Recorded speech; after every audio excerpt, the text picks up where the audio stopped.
18 horas. Notícias de Manaus, Amazonas, Brasil e do mundo. Agora na Mix. Legal, 6 horas 2 minutos em Manaus. Boa noite pra você na sintonia certa. Você no melhor Mix do Brasil. Juntos para mais uma edição do 18 horas. E hoje na apresentação de volta ativa, Karime Leão. Boa noite. Estamos de volta depois de umas férias, depois de uma praia. Olha aí que bom, que beleza. Legal, só vi os stories lá da Karime. Boa noite, Carlão. Boa noite pra você sintonizado em 100,7. É isso aí. Estamos juntos a partir de agora até às 7 da noite aqui no 18 horas. Mix. Legal, hein? Valendo a sua participação, nosso WhatsApp à sua disposição. Rimando e tudo, hein? 994887592. Tá valendo, hein, Karime? Exatamente, Carlão. A gente quer saber aí a sua opinião, o que você pensa a respeito dos assuntos que a gente aborda aqui no 18 horas. Participa com a gente também. Mix. Olha, começando 18 horas de hoje com os destaques do dia. Delegado e outros 9 policiais são presos por suspeita de extorsão. Exatamente, Carlão. E segundo as investigações, o grupo extorquia pessoas envolvidas em crimes. Fim de semana de sufoco temporal deste domingo em Manaus causa transtornos e muito prejuízo. A saúde pública do Amazonas mais uma vez está na mira da Defensoria Pública do Estado. Hora 6:03, mais uma vez, boa noite para você em 100,7, você na sintonia certa, sempre juntos aqui no 18 horas, os destaques desta segunda-feira em 25 de março de 2024, no ar mais uma edição do 18 horas. 18 horas. Amanheceu hoje com muita chuva em Manaus, segunda-feira aí, sob os efeitos da chuva torrencial, desde domingo inclusive. Foram 12 horas de chuva forte que causou deslizamento, destelhamentos e alagamentos de ruas e de casas, Karime, foi feia. Exatamente, aí deu uma trégua aí nessa segunda-feira, de tarde até saiu um solzinho, mas a chuva voltou agora no fim da tarde. Com tudo. Carlão, e no domingo a Defesa Civil do Amazonas chegou a emitir um alerta de áreas de risco que estavam sujeitas a deslizamento de terras por causa da chuva. Aqui em Manaus, a região mais atingida pela chuva foi o bairro Redenção, na zona centro-oeste.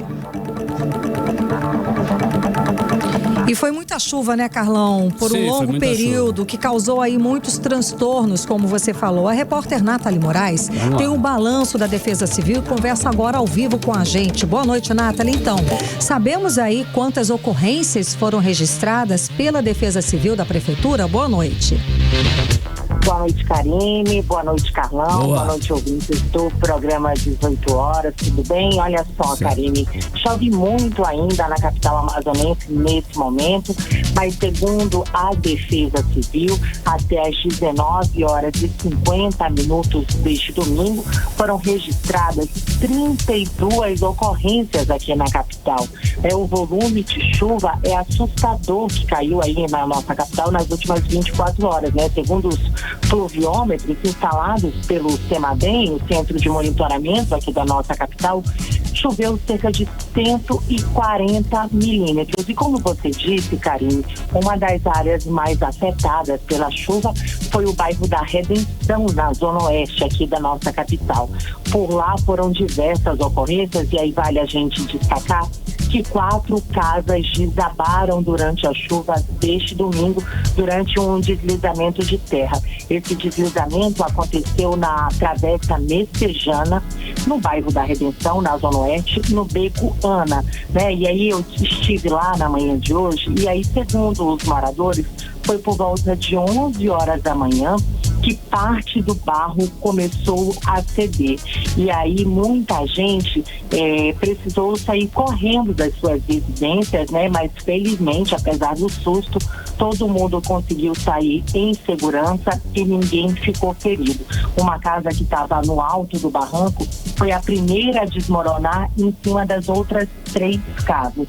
O local teve que ser isolado pela Defesa Civil e o Corpo de Bombeiros foi acionado para o local para atender, né, essa ocorrência, já que no local tinha uma pessoa com deficiência visual e ela precisou, né, de um certo cuidado para ser retirada, mas felizmente, Karine, Carlão, ouvintes, ninguém ficou ferido. Como eu disse anteriormente, né, o bairro da Redenção na zona centro-oeste de Manaus foi o bairro mais atingido pela chuva, foram cerca de 110 milímetros de chuva, e nós conversamos com o José Mendes, ele que é diretor de operações da Defesa Civil Municipal. Ele esteve lá no Becuana na manhã de hoje, né, na Travessa Messejana, na Redenção, e conversou com a nossa equipe de reportagem. E aí ele fez um balanço das ações da Defesa Civil nas últimas horas aqui na nossa capital. Vamos conferir. Desde as primeiras horas de ontem, do domingo, a partir das 9h30, quando começou essa chuva, aqui na Redenção choveu 110 milímetros,16, ou seja, choveu 110 litros de água por metro quadrado, é muita chuva. A gente está aqui com a equipe técnica da Defesa Civil, com a equipe técnica da SEMAS, onde demos o apoio, colocamos ele em casas de parentes no primeiro momento, e agora trouxemos a equipe da SEMAS. As pessoas vão receber o apoio técnico da SEMAS, vão receber o acolhimento, a SEMAS está garantindo o auxílio aluguel, os benefícios eventuais a essas famílias, e nós estamos orientando todas as pessoas, e falamos aqui com vocês também, que ao chover, procure um lugar seguro, você que mora em área de risco, e ligue para a nossa central 199, que é a Defesa Civil. No total foram fechadas 32 ocorrências. De pronto a gente atendeu e fechou 12, estamos fechando o restante de hoje. 18 horas. Nathalie Moraes conversa com a gente ao vivo. A gente acabou de ouvir, né, de acompanhar todo esse balanço geral, não é, Nathalie? Então, Karine, né, como bem disse aí o José Mendes, ele que é diretor de operações da Defesa Civil aqui na nossa capital, foram registradas 32 ocorrências até o final desse domingo. Foi muito trabalho, e aí a Defesa Civil não conseguiu atender a todas essas ocorrências nesse domingo. E aí hoje a Defesa Civil voltou a algumas localidades, como o bairro da Redenção, o bairro de Petrópolis e também a Praça 14. Hoje, né, a Defesa Civil atendeu a 12 casos, né, e 4 equipes ainda permanecem nas ruas, Karine e Carlão, na noite desta segunda-feira, fazendo aí todo esse trabalho de rescaldo nesses locais de muita chuva aqui na nossa capital.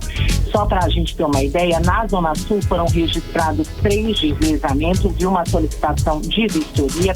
Já na Zona Centro-Sul de Manaus foi registrado um deslizamento de terra, e já na Zona Oeste, né, foram 2 deslizamentos e risco de desabamento, além de 3 deslizamentos. Na Zona Oeste, uma ocorrência de alagação e tombamento de árvore, e na Zona Leste foi registrado aí um risco de desabamento e um rompimento de bueiro. Na Zona Norte de Manaus foram 2 deslizamentos de terra.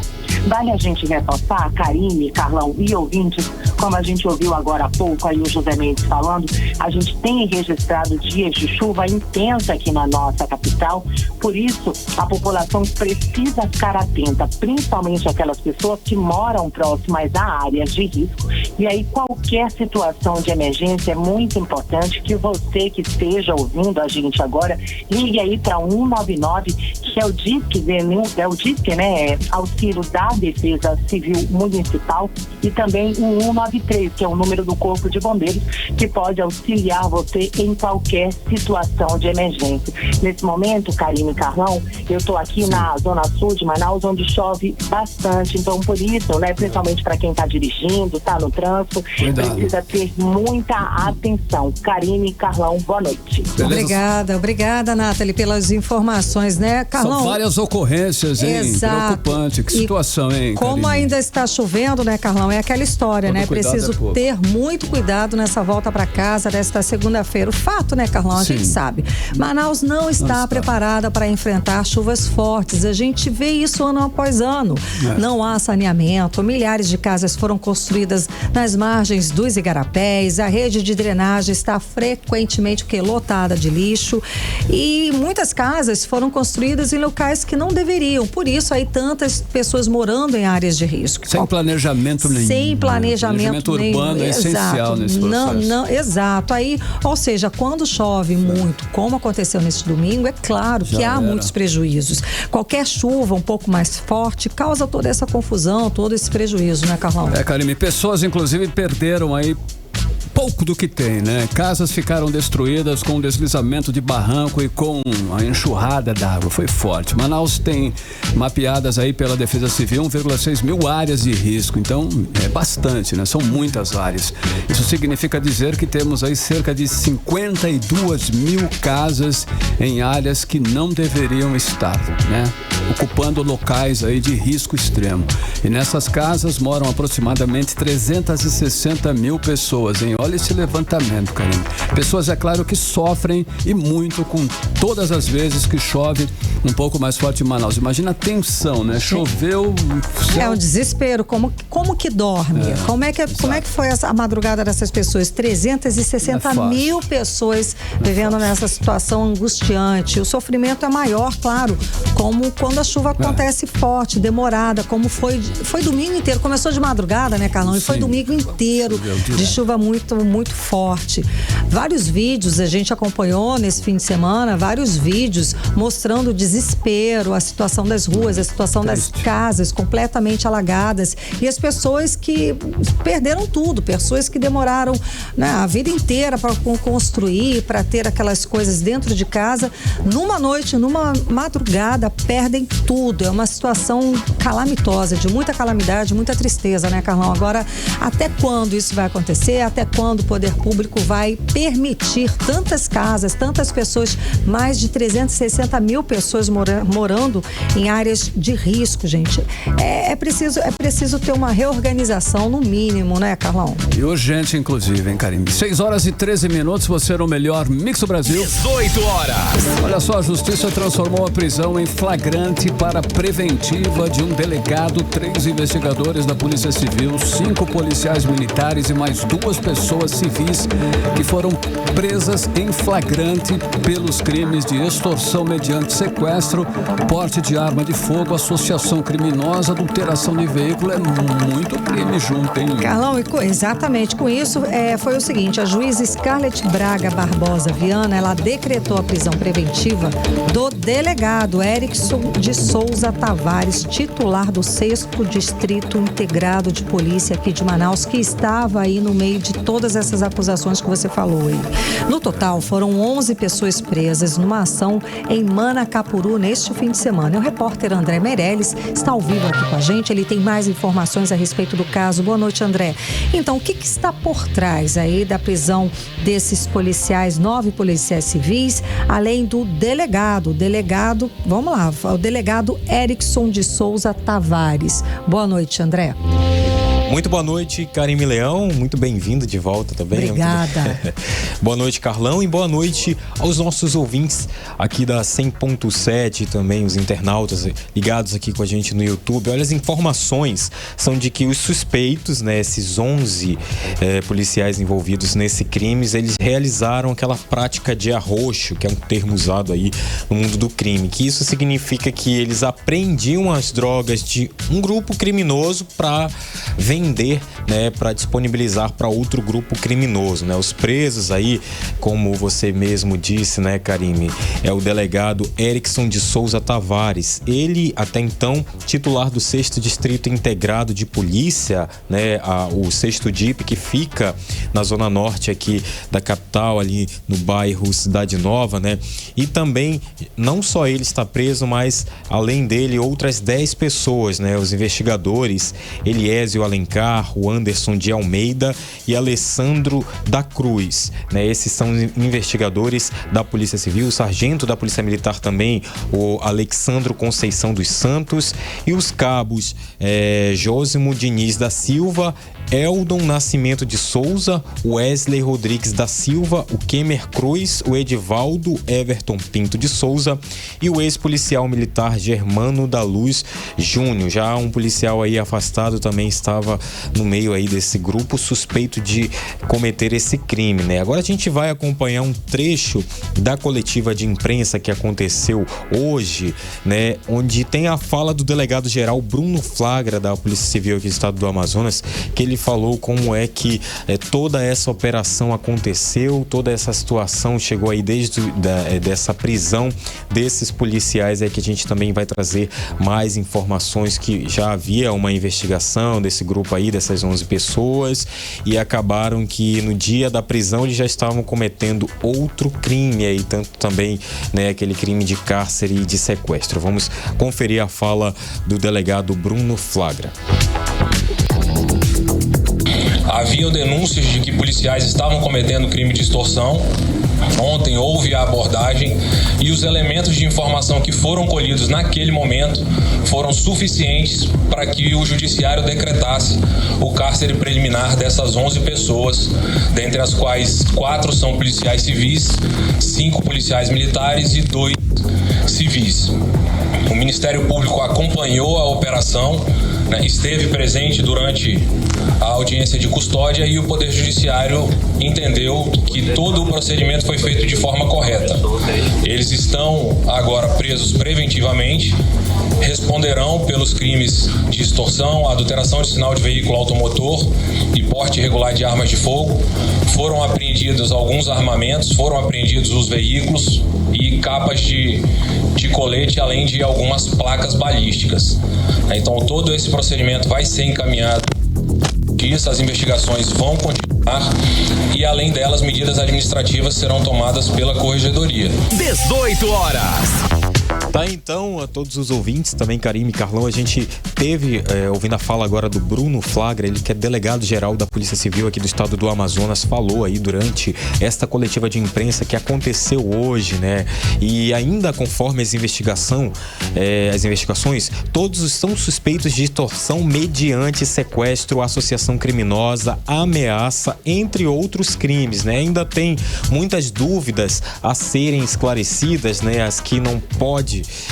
As dúvidas que não podem ser esclarecidas agora, segundo informações da polícia nessa coletiva, é para não atrapalhar as investigações, mas tudo aquilo que foi falado na coletiva a gente traz agora, né, dessas prisões, elas aconteceram aí após um casal ser sequestrado ali em Manacapuru, que fica aqui no interior do Amazonas, e os familiares irem até a delegacia do município para saber o que teria acontecido, né, porque segundo informações dos familiares, né, esse grupo chegou encapuzado ali, invadiu a casa e disse que aqueles dois iriam presos ali, suspeitos de um crime, e aí os familiares, assim, passou uma hora e os policiais, depois de passarem essas horas, os policiais não teriam ido até a delegacia, e isso levantou aí a suspeita da família que esteve ali também na delegacia de Manacapuru para falar sobre essa ocorrência, e nada havia sido registrado ali no local, nenhuma operação. Foi aí que começou as diligências, né, de patrulhamento. Durante esse patrulhamento, um carro ele foi identificado, e quando abordado estava ali dentro desse, quando foi abordado pelos policiais ali de Manacapuru, quem estava dentro desse carro era o delegado Erickson e 3 investigadores que estavam junto com eles. Eles informaram que estavam realizando uma operação ali no município, né? Os policiais militares que fizeram a abordagem informaram aos seus superiores, e foi aí que eles foram avisados que não tinha nenhum registro ali de operação para os policiais do município, né? Então o delegado e os investigadores, eles foram encaminhados para a delegacia ali do local, e no município de Novo Airão também teve policiais militares que foram encontrados em atitude suspeita, né? E o delegado Erickson, depois dele ter ido ali até a delegacia, né, ele aí acabou falando que era um equívoco ali, que ele garantiu que a prisão foi um equívoco, né, e os suspeitos chegaram a alegar que estavam em uma operação sigilosa. E no momento das prisões que ocorreram após denúncias anônimas, os suspeitos estavam com armas de numeração raspada, e os carros que eles estavam usando era de identificação adulterada, né? E depois, então, aí de todas essas prisões, de todas essas situações, o corregedor-geral do Sistema de Segurança Pública, que é o coronel Francinei Machado, agora ele esteve ali durante essa coletiva de imprensa e vai explicar o que vai acontecer aí com esses 11 suspeitos aí de terem cometido esse crime. É o coronel Francinei Machado, é o corregedor-geral. Vamos acompanhar a fala dele. A Corregedoria está acompanhando o caso e nós estaremos instaurando processos administrativos disciplinares para avaliar a conduta dos mesmos, né, individualizando suas condutas e, quem sabe, até avaliar a permanência dos mesmos na corporação. Claro que, paralelo a isso, a Justiça irá fazer o seu processo criminal, a sua competência criminal, né, e a Corregedoria irá fazer a parte administrativa. 18 horas. Tá, então, Karime, Carlão e ouvintes, a gente ouviu a fala aí do coronel Francinei Machado, que é corregedor-geral do Sistema de Segurança Pública. Ele falou que ainda vai passar por uma análise desses 11, né, policiais civis, militares, ou seja, enquanto ainda tá tendo todas essas investigações, eles ainda continuam com esse cargo de policiais, mesmo preso aí. Recebendo e tudo, é claro. Recebendo e tudo, com todos os benefícios. Né? Não vão exercer a função porque estão detidos. Mas, como o corregedor falou, ainda continuam como policiais. Né? Continua com esse título, a carteira com tempo indeterminado valendo aí. Olha só, em nota emitida, as polícias informaram que os policiais civis e militares já estavam sendo investigados pelo crime por esse crime, né? Pelo Grupo de Atuação Especial de Combate ao Crime Organizado GAECO, do Ministério Público do Amazonas, Promotoria de Manacapuru e pelas corporações por suspeita aí de crime de extorsão, por suspeita aí desses crimes. Karime, Carlão. Valeu, André. André, obrigada pelas informações. Outro destaque hoje da polícia foi o seguinte: o Ministério Público do Amazonas pediu na sexta-feira que o investigador Raimundo Nonato Machado e a mulher dele, Jussana Machado, sejam julgados por júri popular pelas agressões cometidas contra uma babá e a tentativa de homicídio contra um advogado aqui em Manaus. Você lembra, né? Aquela situação. Exato. O caso aconteceu em agosto do ano passado num condomínio na zona oeste da capital. Para promotora Lilianara Pinheiro de Almeida, houve uma clara tentativa de homicídio que não se consumou por circunstâncias alheias à vontade dos réus. Legal, 6 horas e 23 minutos. Nós vamos falar agora da crise na saúde pública aqui no nosso estado, aqui no Amazonas. É que a Defensoria Pública investiga agora um patamar assustador na assistência em cardiologia e neurologia na rede pública estadual e pede que a Justiça obrigue o governo do estado a cumprir compromissos com a saúde, Karime. Então, Carlão, é o Núcleo de Defesa da Saúde da Defensoria que quer saber o que aconteceu, quais os motivos que levaram à falta de assistência na alta complexidade em cardiologia e neurologia na rede pública de saúde do Amazonas, principalmente no Hospital Francisca Mendes. Vamos entender melhor essa história agora com Odinei Araújo. Essa investigação, conduzida pelo Núcleo de Defesa da Saúde da Defensoria Pública do Amazonas, é resultado de diversos descumprimentos por parte do governo do estado de um termo de ajustamento de conduta, TAC, firmado em 2020. Na ocasião desse TAC, o governo do Amazonas se comprometeu em colocar à disposição R$2.300.000 especificamente para a compra de insumos e equipamentos voltados à saúde. O objetivo era justamente não deixar faltar materiais para as cirurgias, principalmente no Hospital Francisca Mendes. Mas não é isso que tem ocorrido, de acordo com o defensor público do Amazonas, Arlindo Gonçalves. A Defensoria Pública ajuizou uma ação civil pública em 2020, que resultou no bloqueio de um valor da ordem de R$2,3 milhões, suficientes à época para aquisição de insumos para um mês de cirurgia do hospital. A ação originou um termo de ajustamento de conduta por meio do qual o Estado assumiu o compromisso de utilizar aquele valor para a aquisição de insumos e equipamentos para a realização de procedimentos no Francisca Mendes. Só que o termo de ajustamento de conduta logo foi esquecido pelo governo e a situação no Francisca Mendes piorou, colocando em risco a vida de dezenas de pessoas que necessitam de exames e cirurgias cardíacas e neurológicas, conforme conforme o defensor público Arlindo Gonçalves. Em dezembro de 2023, diante do quadro caótico dos serviços de hemodinâmica, novamente em razão da paralisação das máquinas e pela falta de insumos para os procedimentos, a Defensoria Pública peticionou durante o plantão judicial pelo cumprimento do termo de ajustamento de conduta, uma vez que existem valores disponíveis na Justiça que poderiam ter sido utilizados pelo Estado, inclusive para aquisição de uma nova máquina de hemodinâmica ou para compra de insumos. Desde então, a Defensoria Pública tem diligenciado nos autos do processo para o cumprimento do TAC. Como o termo de ajustamento de conduta não foi cumprido pelo governo do Estado, mesmo após diversas manifestações da Defensoria Pública, a DPE entrou na Justiça solicitando a execução judicial para esse TAC. A execução judicial é um pedido para que a Justiça obrigue o governo do Amazonas a cumprir o compromisso firmado para manter abastecidas de materiais e insumos as máquinas de hemodinâmica do Francisca Mendes. Enquanto isso não acontece, pacientes aguardam há meses por cirurgias e exames que não podem ser feitos porque faltam materiais na rede pública de saúde do Amazonas. Odinei Araújo para o 18 horas. Você está ouvindo 18 horas. Bom, desnecessário dizer, mas é preciso que seja dito que isso realmente é muito grave, porque está muito claro, é claro que é grave. O Hospital do Coração não atender pessoas que precisam de procedimento de alta complexidade, é claro, é colocar o paciente no corredor da morte, direto. No momento que mais precisa, o hospital não faz o exame, não faz a cirurgia. Sim, como isso, o paciente tem o quadro de saúde piorado, é claro, podendo até morrer por falta de assistência. Carlão, é criminoso o que acontece na saúde pública do estado do Amazonas, e não é de hoje que a gente bate nessa tecla, que a gente denuncia, que a gente mostra a realidade do sistema público de saúde do Amazonas. E não adianta mudar secretário não, tá, gente? Porque esse cenário aí de crise, de sucateamento da saúde pública é uma decisão do governador Wilson Lima, não tem como analisar de uma forma diferente. Em 5 anos, gente, nós já tivemos 4 colapsos no sistema de saúde. A gente sabe que é um governo que não tem gestão, não investiu absolutamente nada para melhorar a saúde da população.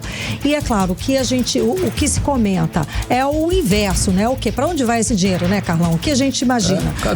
Cadê esse dinheiro? O que a gente pensa? Foi para corrupção, para algum lugar foi, mas para a saúde, para o benefício da população, é que não foi. Vale lembrar aqui que 4 secretários de saúde foram presos, acusados de corrupção, e o próprio governador Wilson Lima virou réu. Ele é acusado de ser chefe de uma organização criminosa que desviou recursos da saúde. Agora 6h29, você no melhor Mix do Brasil, 18 horas no ar. 18 horas. Vamos falar agora dos bastidores da política amazonense com Cíntia Blink, que já está aqui ao meu lado. Boa noite, Cíntia. Então, vamos com as novidades. Finalmente chegou 2024, finalmente temos eleições. Então, Coronel Menezes realmente está fora do PL? Olha, conta pra gente. Boa noite, Carlão. Boa noite, Karine. Seguinte, ele tá, entendeu? Ele te ligou, Cíntia? Ele respondeu, Cíntia? Vindo pra cá, ele falou comigo. Olha aí, Acho que ele ouviu meus apelos ao vivo e passou a falar. Ele falou o seguinte, ok, ele está no PL, mas ele está no PL por conta de uma liminar, certo? Então ele tá, mas não é a pessoa mais bem-vinda ali. Tanto é que ele não foi, né? Isso aí ele já não falou, a gente que viu. Ele não foi para pré-candidatura de Alberto Neto, deputado, que fez ali a pré-candidatura, mas Débora Menezes, que é filha dele, estava lá com aquela cara de poucos amigos. É possível que ela esperasse que naquele momento fosse anunciado o vice, a chapa Puro Sangue, mas o que é dito é que não rolou porque Alfredo Nascimento não quer ver Menezes lá no PL, não apoia essa chapa Puro Sangue, pelo menos não com Menezes. E Menezes estará sim hoje à noite lá no evento em que Cidade apresentará a pré-candidatura. Eita. Nossa. Então ele tá no essa foto que você falou foi muito emblemática, né? Essa foto é maravilhosa. A pergunta que você fez é se ele tá no PL. Exato. Você acha que ele tá procurando um lugar para ser vice, não? Pra ser vice. Porque lá no União ele não vai ser o... Não vai ser. E olha, nos bastidores se fala que ele foi convidado para ser vice por alguns dos pré-candidatos, né? Alguns que já se lançaram pré-candidatos, que falam que são pré-candidatos. Mas aí fica a questão, né? Do PL, fora do PL, ele não tem ajuda, o apoio aí do Bolsonaro. Daí ele perde bastante, né? Difícil ele. Perde bastante. Inclusive, essa marcha fora do PL, ela é sem Bolsonaro. Então vamos ver a força de Menezes sozinho. Mesmo sendo amigo pessoal de Bolsonaro, Bolsonaro não vai ter chance, não vai poder em nenhum momento apoiar Menezes no palanque. E o capitão, não dá pra apoiar os dois, inclusive. Não tem como, aí tem que escolher. E aí Menezes vai para o outro partido poderá ir para um outro partido, enfim, com essa falta, que é justamente a grande força dele, que é o ex-presidente Jair Bolsonaro. É isso aí, Blink, parece que está tudo certo, né? Finalmente aí para o lançamento da pré-campanha de Roberto Cidade, né? Inclusive daqui a pouco, né? O governador Wilson Lima vai estar presente ou não? Vai estar presente, o governador Wilson Lima vai. A gente esperava que, na verdade, esse pré-lançamento fosse ali naquele momento em que ele assumiu a presidência do União Brasil. Então foi um treino naquele evento, em que inclusive ele segura a mão de Coronel Menezes, como lembrou o Karime. E ele e o governador Wilson Lima, eu até cheguei a perguntar: e aí, coronel, essa decisão de não ser o vice, de não fechar essa chapa puro sangue, ela acontece antes ou depois daquela foto em que você aparece junto ao governador Wilson Lima e com o deputado Roberto Cidade? E ele fala que ela acontece há 1 ano, ela acontece há muito tempo, porque ele só tá no PL por conta da liminar. Mas enfim, quanto ao Wilson Lima hoje, ele estará lá, assim como o Rueda, que é o presidente nacional do União Brasil, e esperamos que vão outros apoiadores também, mesmo de outros partidos, mas partidos aliados ali, né? Partidos que estão junto com o governador Wilson Lima. E a gente tem Cidade sendo um pré-candidato muito abraçado pelo governador. E aí a gente tem que ver, ele aparece nas pesquisas, mas não desponta tanto assim. Sem novidade dessa candidatura com o apoio do Wilson Lima, né? A gente viu ano passado inteiro. Mas ele perde para os nulos e brancos ainda nas pesquisas? Perde. Nulo e branco é muito forte. Nulo e branco, se fosse um candidato, ele estava muito bem. Estava eleito. Estava eleito, quase. Exatamente. Triste, né? Isso, né? Blink, o ex-líder do prefeito Davi, o vereador François, ele se filiou mesmo ao partido de Omar Aziz, o PSD?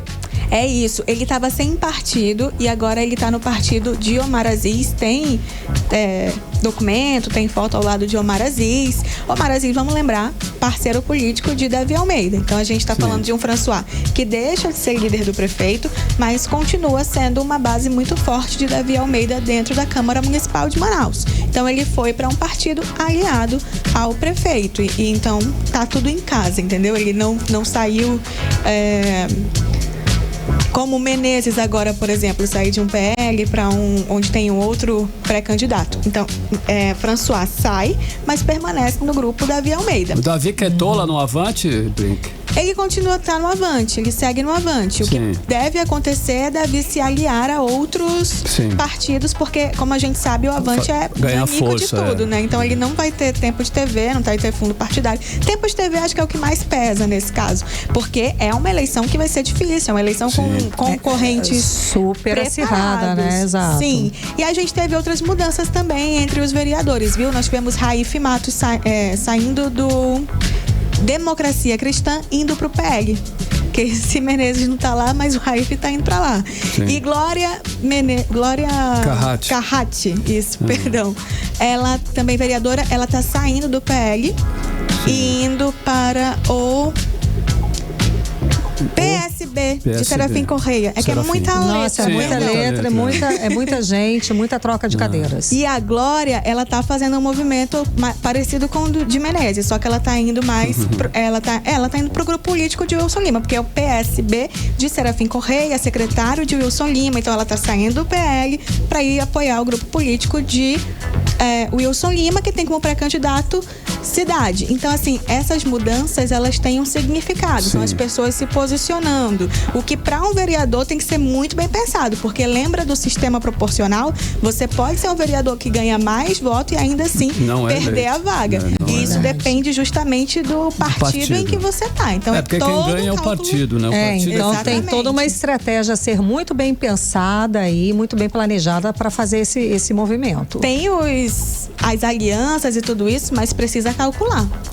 Legal. Blink, já tem data para o julgamento das contas do governador Wilson Lima no Tribunal de Contas do Estado? Será amanhã. A gente está falando do ano de 2022. Então, o trabalho do Tribunal de Contas é justamente fazer aquele confere, né? Para ver se o que foi gasto é o que está justificado, se está valendo tudo isso. O relator é o conselheiro Mário de Mello, que até outro foi antes da atual Yara Lins, né, ser presidente, foi Érico Desterro e Mário de Mello.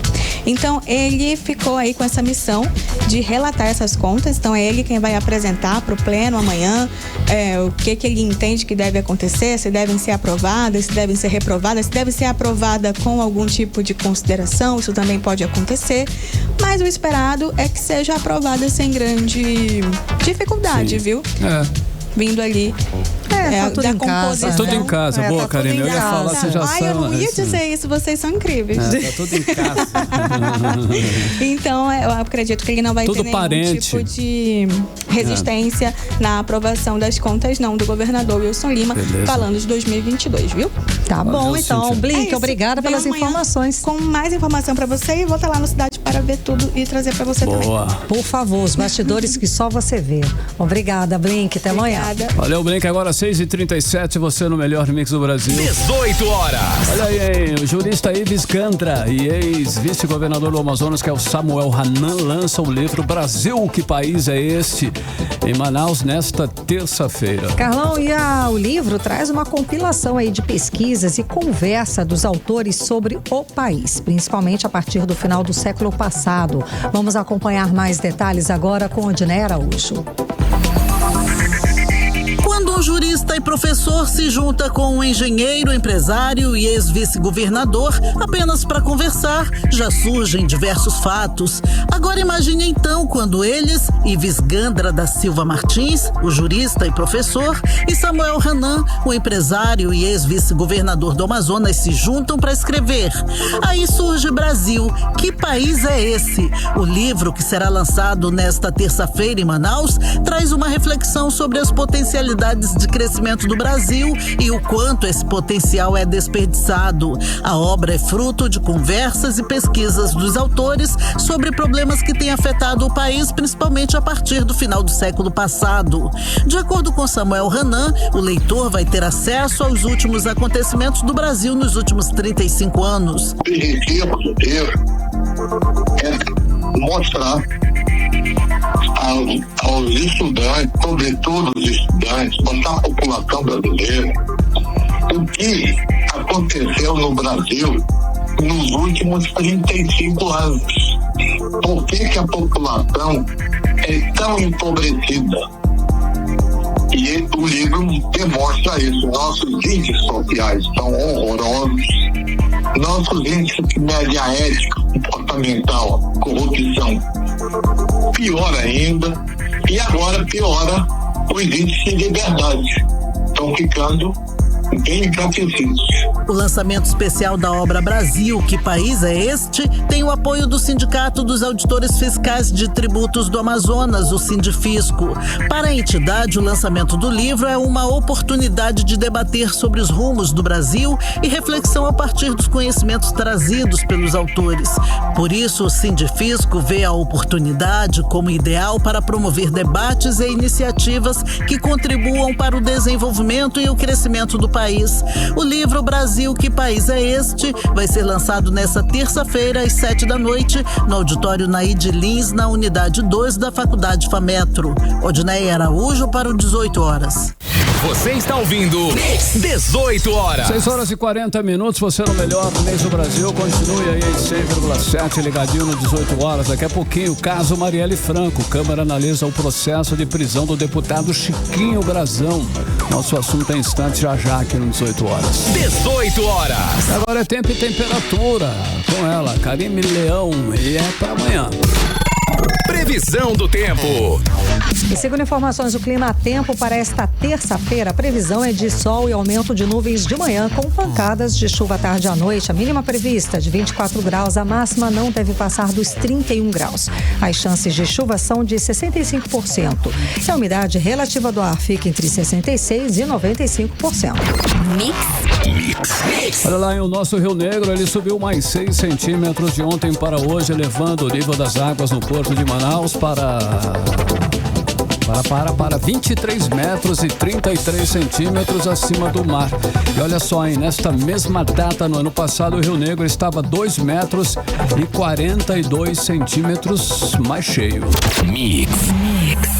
O juiz Rony Torres determinou que a Secretaria de Educação elabore uma lista classificatória para contratar professores, Karine. Exato, e com essa decisão, Paulo, o juiz inclusive determinou que todos os candidatos estejam nesta lista classificatória, os candidatos do processo seletivo de 2024. Vamos entender mais esse assunto agora com Felipe Távora. A ação foi ajuizada pelo Asprom Sindical, o Sindicato de Professores e Pedagogos de Manaus. O juiz concedeu tutela antecipada, o que determina que a lista de classificação considere a pontuação de todos os candidatos, independentemente do vínculo anterior. O professor Lambert Melo, coordenador jurídico do Asprom Sindical, afirmou que a instituição entende que o juiz agiu de maneira correta e atendeu à solicitação do grupo. Fomos nós que ingressamos com a ação na justiça, arguindo que determinados artigos, determinadas cláusulas do edital estavam improcedentes porque contrariavam princípios constitucionais, como a possibilidade de concorrência em condições de igualdade em concurso. Ainda conforme Lambert Melo, os professores que desejassem se inscrever no PSS, no Processo Seletivo Simplificado de 2024, iriam parar em cadastro reserva, caso tivessem vínculo com a Secretaria de Educação em outros contratos ou se tivessem vínculo em um prazo menor que 12 meses. O sindicato, portanto, entendeu que essa decisão do processo criava um tratamento desigual, segundo o coordenador jurídico. Felizmente o juiz entendeu da mesma maneira que nós e determinou então que essas cláusulas, esses artigos do edital fossem modificados, retirados, para que desse oportunidades iguais a todos aqueles que se inscrevessem. E que as condições de não possibilidade de contratação fosse vista caso a caso, de acordo com o prazo de validade do contrato anterior de cada candidato. O magistrado deu prazo de 10 dias para que a secretaria cumpra a decisão. A medida foi feita em consideração ao fato de que os atuais contratos temporários de professores estão prestes a encerrar. Felipe Távora para o 18 horas. Você está ouvindo 18 horas. Agora em Manaus, 6 horas e 44 minutos. Seguimos agora para Brasília. Vamos conversar com o nosso correspondente, jornalista Carlos Eduardo Matos. Cadu, bom te ver, Cadu. Boa noite. Tudo bem, Cadu? Boa noite, minha querida. Saudade de você, Karine. Pelo amor de Deus. Cadu empolgado. Achei que ela não ia voltar mais. Não, imagina. Um mês com tá todo bom. respeito ao meu querido Carlão, claro. mas você fez uma falta danada, minha querida. Obrigada. Boa noite. Boa noite, muito obrigada. Cadu, então vamos aí, Cadu. Só você sabe também desses assuntos, dessas peculiaridades de Brasília. Cadu, a Câmara dos Deputados começa a analisar o processo de prisão do deputado Chiquinho Brazão, ele que foi preso domingo agora, acusado de ser um dos mandantes da morte da vereadora Marielle Franco. Vai ser analisado? Como é que tá isso? Conta pra gente.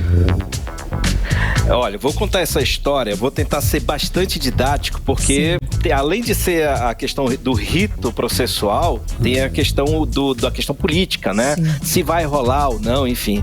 Agora, Karime, começa a partir de hoje, né, o rito político que pode terminar lá na frente com a cassação do deputado Chiquinho Brazão. Hoje à tarde, Karime, a Câmara foi notificada oficialmente pelo STF sobre a prisão em flagrante do deputado. E agora a Câmara é quem vai analisar a legalidade da prisão. E quem vai fazer isso inicialmente é a Comissão de Constituição e Justiça.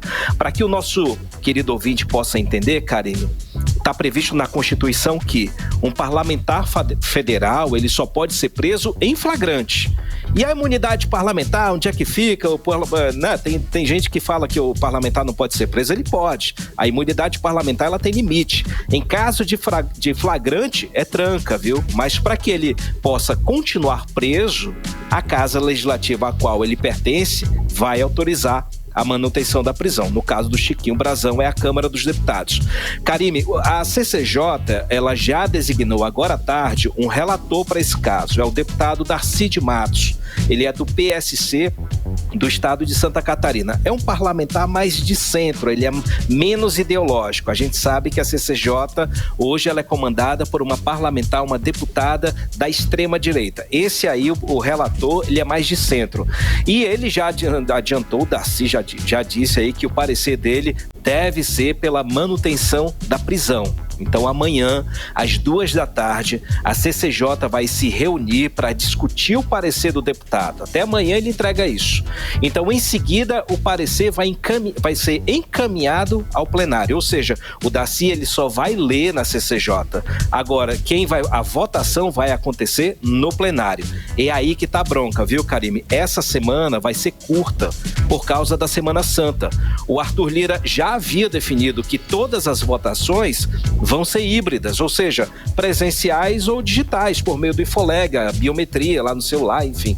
O regimento interno da Câmara e a Constituição, Karime, elas dizem o seguinte, elas obrigam que a votação para manter ou não um deputado preso tem que ser por maioria absoluta, ou seja, 257 votos mais um.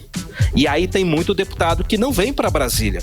E o Lira não fez nenhuma convocação urgente. Então amanhã as lideranças dos partidos vão fazer a contagem, ver quem está vindo para Brasília, quem já está em Brasília e aí verificar se vai ter quórum.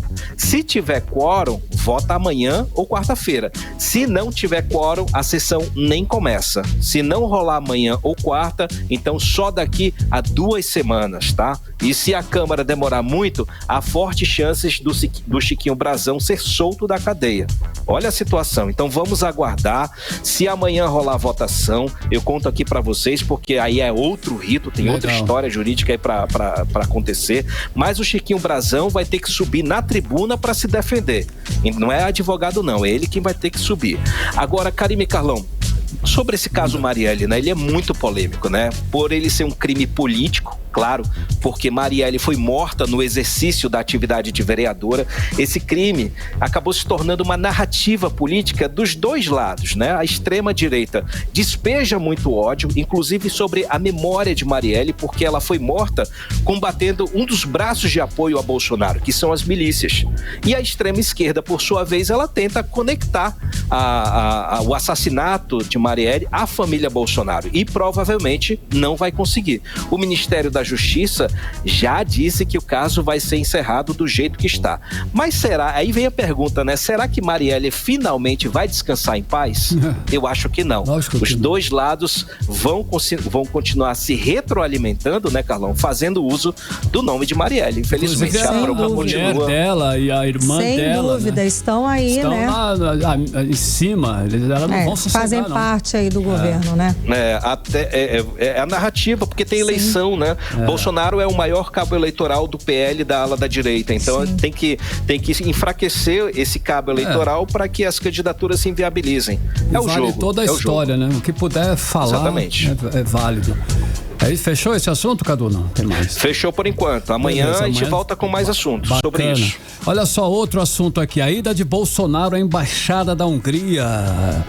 parece que vai ser investigada pela Polícia Federal, Cadu, é isso mesmo? Isso mesmo, Carlão. A Polícia Federal vai investigar o motivo da suposta visita de Bolsonaro à Embaixada da Hungria 4 dias depois do passaporte dele ter sido apreendido pela Polícia Federal no âmbito daquela Operação Tempus Veritatis, né, que investiga a suposta tentativa de golpe de Estado para inviabilizar as eleições de 2022. O assunto, Carlão, foi manchete inicialmente no jornal The New York Times, dos Estados Unidos, né, de Nova York. Carlão, porque, segundo o jornal, Bolsonaro teria passado 2 dias na Embaixada da Hungria. O que seria uma visita acabou se tornando uma hospedagem, né? E essa hospedagem teve cara de asilo político.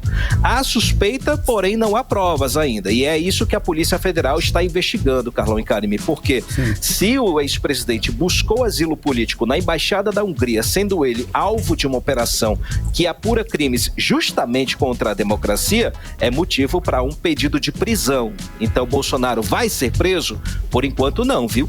Então, quem está analisando o caso é a Procuradoria-Geral da República, que está analisando com bastante cautela. A depender da robustez das provas que a Polícia Federal apurar, isso pode acontecer sim, mas tem um aspecto político por trás. A Embaixada da Hungria e a defesa de Bolsonaro já se pronunciaram agora no fim da tarde, dizendo que o ex-presidente foi convidado pelo embaixador para passar uns dias lá na embaixada, porque Bolsonaro teria boas relações com o primeiro-ministro Viktor Orbán. O embaixador da Hungria, o Miklos Halmai, foi chamado para dar explicações lá no Itamaraty amanhã. Então vamos acompanhar, gente, porque isso pode ter desdobramentos nos próximos dias. Há elementos políticos para uma eventual prisão, Carlão e Karime, mas também há elementos políticos que podem impedir a prisão de Bolsonaro. Sim. Carlão e Karime. Cadu, obrigada pelas informações, Cadu. Até amanhã. Tchau, galera. Um abraço pra vocês. Seja bem-vinda de volta, obrigada, minha querida. Um beijo pra você. Beijo. Tchau. Valeu, Cadu. Agora 6h52, você era o melhor mix do Brasil. 18 horas. Olha só, hein? Hoje é Dia Mundial de Combate à Tuberculose. Aqui em Manaus já foram registrados 277 casos só este ano, segundo dados da Secretaria Municipal de Saúde, hein?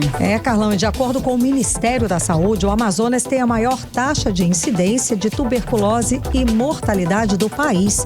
Segundo a Fundação de Vigilância em Saúde aqui do estado, Iranduba é o município com o maior número de casos. Vamos acompanhar mais detalhes a respeito do assunto agora com Nathalie Moraes. O Dia Mundial de Combate à Tuberculose foi realizado nesse domingo, data importante para alertar a população sobre o diagnóstico precoce e o tratamento adequado para a cura da doença, já que a tuberculose ainda é um grave problema de saúde pública e uma das doenças infecciosas mais mortais do mundo. Com o tema Tuberculose tem tratamento e cura, aqui em Manaus é realizada uma campanha de mobilização e luta contra a doença.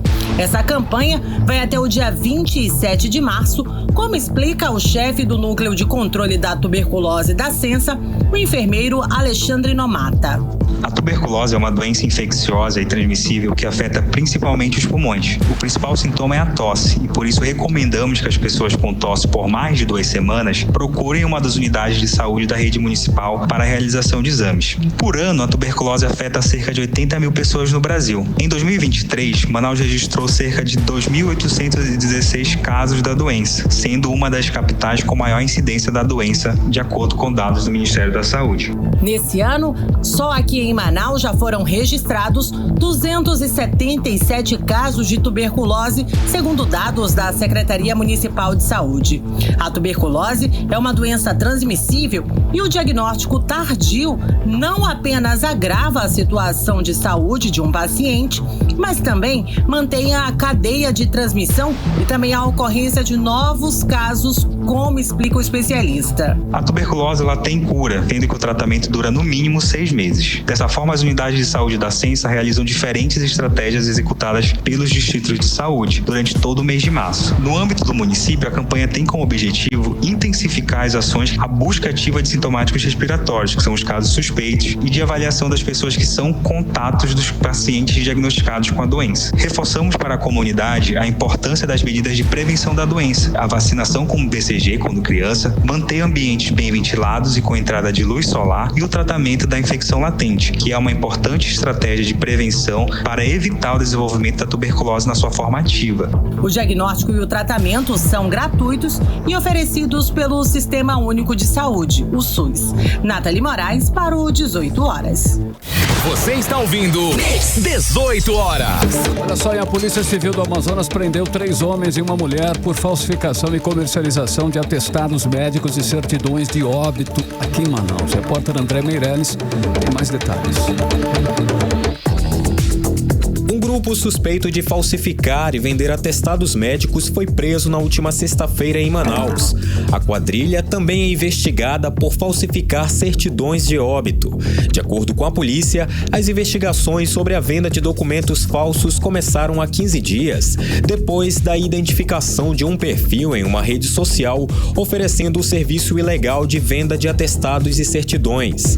No dia 20 de março, um atestado médico falso foi apreendido e na sexta-feira, a entrega de uma certidão de óbito foi interceptada pela polícia. Uma integrante da quadrilha foi presa e com ela foram encontrados outros documentos falsos. Depois que foi presa em flagrante, a mulher entregou o esquema criminoso. 3 pessoas acabaram presas, como explica o delegado Cícero Túlio.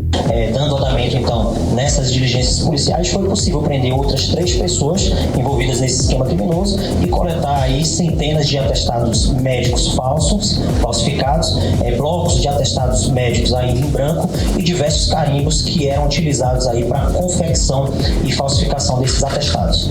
Ainda segundo o delegado, as investigações devem apontar a ligação de servidores do INSS com a quadrilha. É que a princípio, muito possivelmente, existia contato dessa quadrilha com servidores do INSS. Isso tudo vai ser objeto desse desdobramento de investigação para que a gente possa verificar se realmente havia essa participação e qual seria o interesse e o fim dessa ligação e vínculo entre essa quadrilha e essas pessoas do INSS, talvez para recebimento de alguma espécie de benefício. O quarteto vai responder pelos crimes de falsificação de documentos, estelionato, falsidade ideológica e associação criminosa. André Meirelles para o 18 horas. Você está ouvindo 18 horas. Olha, o Domingo de Ramos marca o início da Semana Santa na Igreja Católica. Aqui em Manaus, centenas de fiéis participaram da procissão e missa na Catedral Metropolitana da nossa capital. Participarão, né, Karine? Carlão, participaram. O Domingo de Ramos foi domingo agora, isso sim, aí. É verdade. Tem até um raminho que é exato, uma tradição da Igreja Católica. A repórter Nathalie Moraes traz mais detalhes pra gente. O Domingo de Ramos da Paixão do Senhor marca o início da Semana Santa. Esses são os últimos dias da vida terrena de Jesus. Aqui em Manaus, a celebração foi presidida neste domingo na Catedral Nossa Senhora da Conceição pelo arcebispo, o cardeal Leonardo Steiner, e celebrada pelo pároco Padre Flávio Gomes. A celebração teve início na área externa da catedral, com a bênção e procissão dos ramos. Depois disso, os fiéis seguiram cantando em procissão de volta à catedral, onde aconteceu a Santa Missa. A procissão dos ramos faz memória da entrada de Jesus em Jerusalém. Durante a homilia, o cardeal destacou que o povo ingressa com Jesus no mistério da salvação e fé, conduzido para a humildade e a paz. Ingressamos hoje com Jesus no mistério da salvação, no mistério da cruz, da dor, da ressurreição. Acompanhamos a Jesus num jumentinho ingressando na cidade de Jerusalém, aclamado pelos discípulos e pelo povo como enviado de Deus. Hoje, amados irmãos e irmãs, com a nossa procissão, somos recebidos no mistério maior da fé. Ao seguirmos a Jesus que entra na cidade da dor, da morte e da vida, somos despertados para a humildade que ingressa levado por um jumentinho, trazendo a paz. No Domingo de Ramos, a Igreja no Brasil convida os fiéis para a realização da coleta e solidariedade. A ação é promovida nas comunidades e paróquias em todo o Brasil e contempla o Fundo Diocesano Nacional com a missão de contribuir para a promoção da dignidade humana. O valor arrecadado é dividido da seguinte forma: 60% é utilizado para apoiar as iniciativas locais e 40% é destinado para o Fundo Nacional de Solidariedade, onde é administrado pela Conferência Nacional dos Bispos do Brasil. Nathalie Moraes para o 18 horas. Você está ouvindo 18 horas. 7 em ponto, seguimos direto para o editorial 18 horas. Editorial 18 horas. Mais um escândalo marca a gestão da segurança pública no Amazonas. Parte da elite da Polícia Civil, incluindo um delegado e membros da Polícia Militar, foram presos no fim de semana acusados de extorsão mediante sequestro.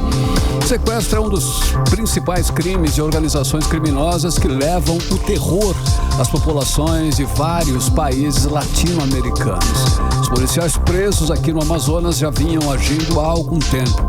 A própria Secretaria de Segurança informou que o grupo estava sendo investigado. O escândalo se soma a prisões de secretários de inteligência, secretários de segurança e outros membros da polícia no Amazonas aí nos últimos anos. A sociedade cobra das autoridades o aprofundamento das investigações.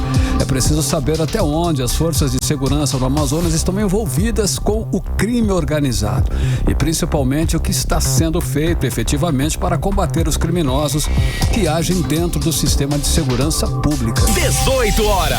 7-1, Karine. Boa noite. Um beijo, gente. Até amanhã. Até amanhã. Você ouviu 18 horas. As notícias do Brasil e do mundo. De volta amanhã.